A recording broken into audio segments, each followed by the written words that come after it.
దూరంగా ఉండడం అనేది ఎంతవరకు కరెక్ట్ అనే కామెంట్స్ ఎక్కువగా అవునండి, పెడుతూ ఉన్నారు. చేస్తారండి కామెంట్స్. ఇదే మనుషులు పూర్ణచంద్ర గురించి ఎందుకు మాట్లాడరండి? ఉమ్, పూర్ణచంద్రకి భార్య పిల్లలు ఉన్నారు కదా, ఉమ్, ఎందుకు స్వేచ్ఛ దగ్గరికి వచ్చాడు? చెప్పండి, ఇది చెప్పండి సమాధానం నాకు. వాళ్ళు ఎవరో కాదు, ఎవరెవరో అంటున్నారని మీరు అంటున్నారు. ఉమ్, మీరు చెప్పండి, ఎందుకు వచ్చాడు పూర్ణచంద్ర? మహానుభావుడు అయితే ఎందుకు వచ్చాడు మరి? ఉమ్. అతనికి భార్య కావాలి, పిల్లలు కావాలి, ఓకే. మళ్ళీ స్వేచ్ఛ లాంటి అమ్మాయి కావాలి. అంటే తను పెట్టిన లెటర్ ప్రకారం లెటర్లో ఇప్పుడు ముందు నుంచి తన పరిచయం ఉన్నప్పటికీ కూడా ఉమ్, తన డివోర్స్ అయిపోయిన తర్వాత నేను తండ్రిగా పాపకు తండ్రిగా బాధ్యత తీసుకున్నాను, స్వేచ్ఛకి ఆ ఒంటరితనం పోగొట్టాలని, తనకు మంచి లైఫ్ ఇవ్వాలని నేను తన లైఫ్ లోకి వచ్చాను అని చెప్పేసి తన లెటర్ లో మెన్షన్ సరే చేశాడు. ఇప్పుడు ఇవాళ కాతే రేపు ఆయనకి బెయిల్ వస్తుంది. ఉమ్, బెయిల్ వచ్చిన తర్వాత దేశంలో చాలామంది భర్తలను కోల్పోయిన భార్యలు ఉన్నారు పిల్లల్ని పెట్టుకుని. వాళ్ళందరికి కూడా స్వాంతం ఇమ్మని చెప్పండి వెళ్ళి. ఉమ్, ఏదైనా చెప్పేదానికి కూడా అర్థం పర్థం ఉండాలి. అసలు నువ్వెందుకు ఇప్పుడు ఇదే ఈయన మాట్లాడేది ఎట్లుందంటే, తాడి చెట్టు ఎందుకు ఎక్కేవరా అంటే దూడ మేత కోసం ఎక్కాను అన్నట్టు ఉంది తప్పితే, ఉమ్, అసలు నువ్వు పిల్లకి తండ్రిగా ఉన్నావా, ఫీజులు కట్టావా, ఇవన్నీ కాదు. ఆ పిల్లకి ఫీజులు కట్టుకోలేదా? స్వేచ్ఛకి జీతం లేదా?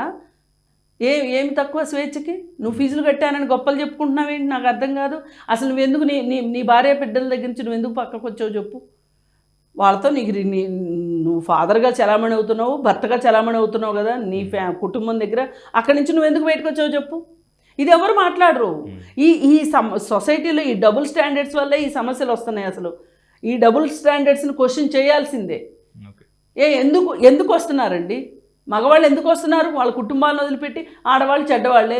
ఇప్పుడు ఈ మధ్యకాలంలో భర్తలను చంపేస్తున్నారు. ఇలా అంటే ఆడవాళ్ళే అట్రాక్ట్ చేస్తారు మగవాళ్ళని అనే. అవును అట్రాక్ట్ చేస్తే మీ కామన్ సెన్స్ ఏమైంది? మీ బుద్ధి జ్ఞానం ఏమైపోయింది? మీ బాధ్యత ఏమైపోయింది? అట్రాక్షన్ చేస్తే ఎట్లా వెళ్తారండి? వాళ్ళే అట్రాక్షన్ పోనీ అనుకుందాం, అట్రాక్షన్ చేశాను. నీ భార్య పట్ల నీకు ఎందుకు అట్రాక్షన్ పోయింది అసలు? నీ భార్య పట్ల నీకు అట్రాక్షన్ పోతేనే కదా ఈమె అట్రాక్షన్లోకి వచ్చావు నువ్వు.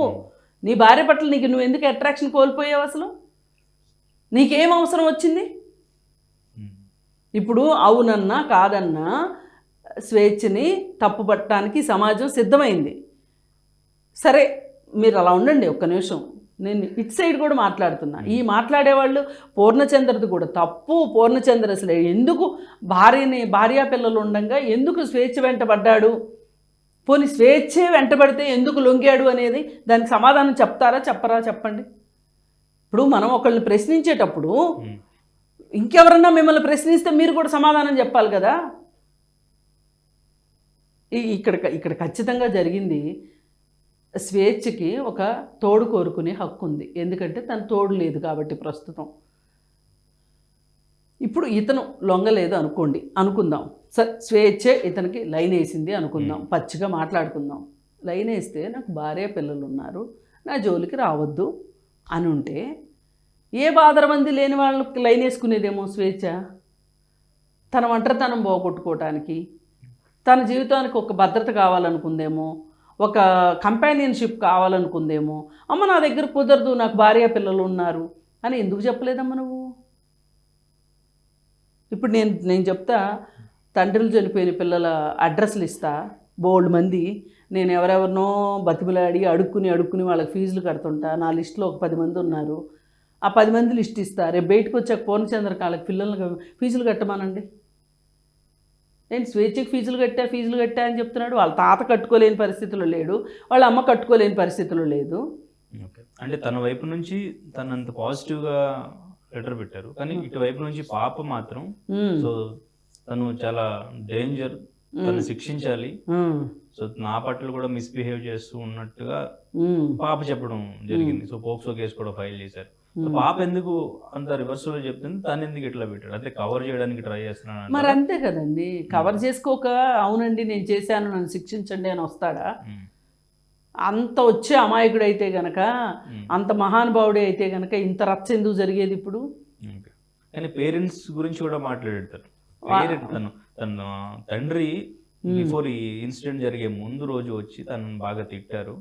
సో 2 years ఒకసారి ఎవరినో తీసుకొచ్చి అల్లుడు అన్నట్టు నువ్వు మాట్లాడుతున్నావు అని తనని అవమానించేలాగా మాట్లాడారు. తను తట్టుకోలేకపోయింది, ఇదే కారణం అయి ఉండొచ్చు అన్నట్టుగా కూడా తను మెన్షన్ చేశాడు.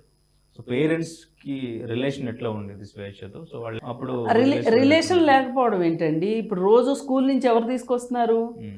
స్కూల్ నుంచి వాళ్ళ ఇంటికి తీసుకెళ్తారు. స్వేచ్ఛ నేను ఇంటికి వచ్చాను అని చెప్పిన తర్వాత పిల్లని తీసుకొచ్చి ఇంట్లో దించుతారు. రోజు రెగ్యులర్గా జరిగే ప్యాటర్న్ అదే కదా.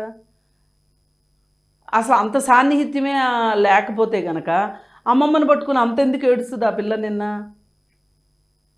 అంటే సెకండ్ డివోర్స్ అయిపోయిన తర్వాత పేరెంట్స్తో ఉన్న స్వేచ్ఛ వాళ్ళతో ఉండలేక బయటకు వచ్చేసి వేరే ఇల్లు తీసుకుని పాపతో ఉంటుంది అని కూడా మెన్షన్ చేశాడు కదా. అసలు ఇవాళ ఈరోజు కాలం తల్లిదండ్రులు ఊర్లో ఉన్నప్పటికీ కూడా పిల్లలు వాళ్ళ ఉద్యోగాల సౌకర్యార్థమో లేకపోతే డిస్టెన్స్ల వల్ల విడిగా ఉంటున్నారు. పెళ్ళి కాకుండా కూడా విడిగా ఉంటున్నారు. అమ్మాయిలు ఉంటున్నారు, అబ్బాయిలు ఉంటున్నారు.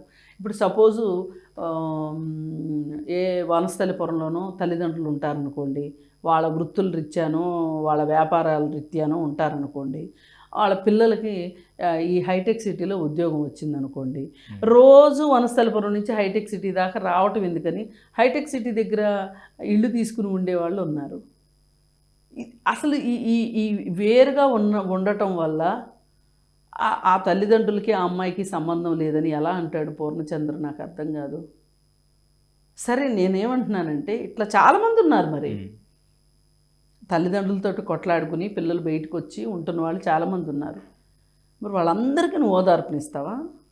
ఓకే, అయితే మేడం అంటే తను ఇండిపెండెంట్గా ఇంతవరకు వచ్చారు. దాదాపు 18 ఇయర్స్గా జర్నలిస్ట్ ఫీల్డ్లో ఉన్నారు. ఎన్నో చూస్తారు, ఎన్నో స్టోరీస్ చూస్తారు. అండ్ ఇంకా ఫస్ట్ మ్యారేజ్, సెకండ్ మ్యారేజ్ 2 డివోర్స్లు అయిపోయినాయి. ఇదంతా తట్టుకుంటూ పాపని చూసుకుంటూ చాలా స్ట్రాంగ్గా ఉన్న ఉమెన్ వేరే వ్యక్తి ఎవరో లివ్ ఇన్ రిలేషన్లో ఉన్న వ్యక్తి మోసం చేశాడనో లేదంటే పెళ్లి చేసుకోవట్లేదనో సూసైడ్ చేసుకునే అంత నిర్ణయం తీసుకుంటారా? ఇదే కారణం బలంగా అంటే ఈయన తట్టుకున్న వ్యక్తి ఈ ఒక్క విషయంలో ఎందుకు ఇటువంటి డెసిషన్ తీసుకున్నారు? ఇప్పుడు ఇక్కడ ఏం జరిగిందంటే అండి, 2 డివోర్స్లు అయినాయి అని మాట్లాడుకుని తాను చాలా రాటు తేలిపోయి ఉంటుంది. బాధలు కష్టాలు వల్ల, డివోర్సుల వల్ల చాలా మానసిక సంఘర్షణకు లోనై ఉంటుంది. ఇప్పుడు ఇతను నో అన్నంత మాత్రాన అంత నిర్ణయం తీసుకోవాల్సిన అవసరం ఏంటి అనే కదా మీ ఉద్దేశం. ఇప్పుడు బాధలు అలవాటైనాయి కదా అని చెప్పి జీవితం అంతా బాధలే ఉండాలని ఎవరన్నా అనుకుంటారా? ఇప్పుడు రేపు అనేది మంచిగా ఉండాలి అని ఈరోజు అనుకోవటంలో తప్పు లేదుగా. నిన్న రేపటి గురించి ఆలోచించడం తప్పు లేదు కదా. అట్లాగే ఈ అమ్మాయి కూడా ఇప్పటి వరకు నా జీవితం ఏదో అయింది, ఏదో అయిపోయింది, ఇప్పుడన్నా సరే ఈ పూర్ణచంద్ర అనే అతను నాకు కలిసి కంపానియన్షిప్ ఇస్తానంటున్నాడు. ఆర్థికంగా తనని పట్టించుకోవాల్సినంత అవసరం లేదు, తను ఆర్థికంగా బాగానే ఉంది. మరి కలిసి ప్రయాణం కోసమే కదా, ఇది ఒక తోడు కోసమే కదా అని అనుకున్నప్పుడు అది అతను ఎంత బలంగా ఈ అమ్మాయికి ఆశలు కల్పించి ఉండకపోతే, ఆ ఆశ నిరాశ అవ్వకపోతే ఆత్మహత్య ఎందుకు